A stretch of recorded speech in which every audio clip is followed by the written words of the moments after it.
is Stephen Miller, former senior advisor to President Trump and founder of America First Legal. Mike, I'm going to start with you. What's your take on what happened today?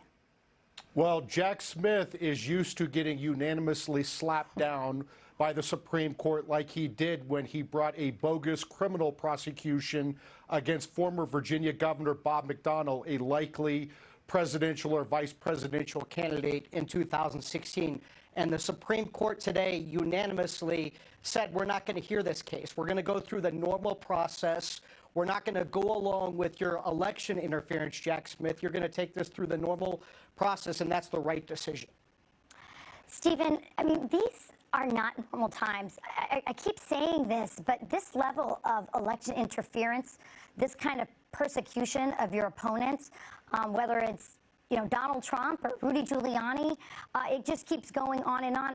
Why do I feel like Republican leaders are not fully appreciating the moment we're in, that they're coming for not just them, they're coming for all conservatives, them included? Well, absolutely. And to borrow a popular phrase from the left, in this case, silence is complicity. If your elected leader is not speaking out and condemning this brazen, thuggish political persecution of Joe Biden's chief political rival, then they are helping to create the conditions that make it possible. The Department of Justice is, on the one hand, trying to shield Joe Biden from accountability for his many crimes, which is why they're not going after Hunter for the Foreign Alien Registration Act violations that point at Joe, while they are also using every single legal tool at their disposal to persecute Donald Trump for the crime of demanding a fair and honest accounting of the vote. This is the situation that we are in right now as a country. And this is a significant setback for Jack Smith. Let's be clear. The real win is for the court to rule that a president is constitutionally immune from being persecuted for the official conduct of his office. A far-left prosecutor cannot say that the elected leader of the country can go to jail for using his judgment and his discretion in carrying out his official duties. Well, Damon Linker, a UPenn lecturer, wrote a piece on CNN. He's calling the Colorado Supreme Court ruling, quote, breathtakingly foolish. Here's what he had to say. He said, Trump fundamentally represents a political problem, which means he can only be beaten in the political arena. Efforts to take him down by other means will only make him stronger.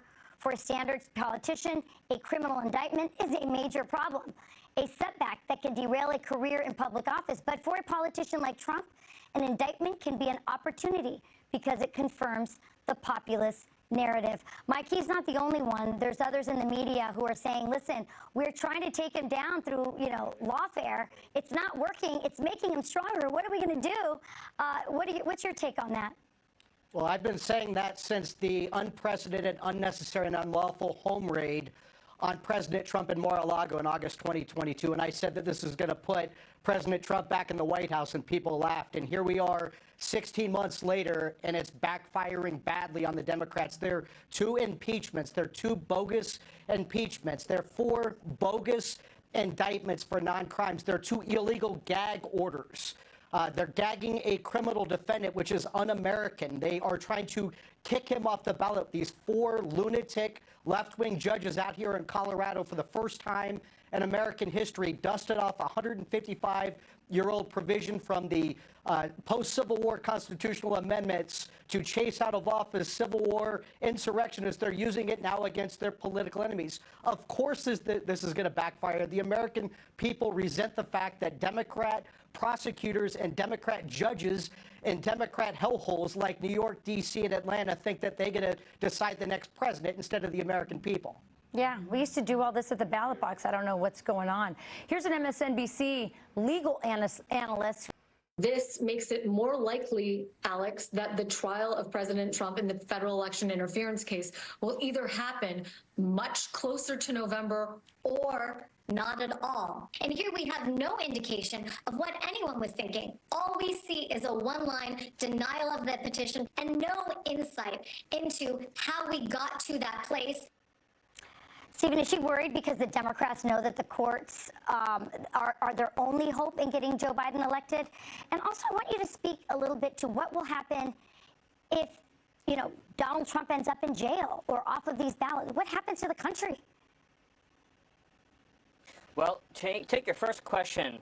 The radical left is using the weaponization of government to try to stop Donald Trump from returning to the White House. Full stop. We all know it. They know it. Everyone understands this fact. Think about the timing here. All of the facts that are alleged in this bogus, ridiculous indictment were known 2 years, in some cases more than that, ago. All of this political persecution could have been started 2 years ago, but they waited until they thought it would have a maximum impact on the election, and that is why they are now trying to go and have, unfortunately for them, failed at the Supreme Court to expedite the rulings to put President Trump on trial at the point in time where they think it will inflict maximum political damage. As to what may happen with the outcome of any of these things, all I can say is this. The American people are seeing through it. Poll after poll after poll shows President Trump way ahead of Joe Biden in a presidential election because Americans understand the government is being weaponized to try to change the results of a fair and democratic election in the future. And one last point on this. We're heading towards Christmas, where we take stock of what we're grateful for as Americans.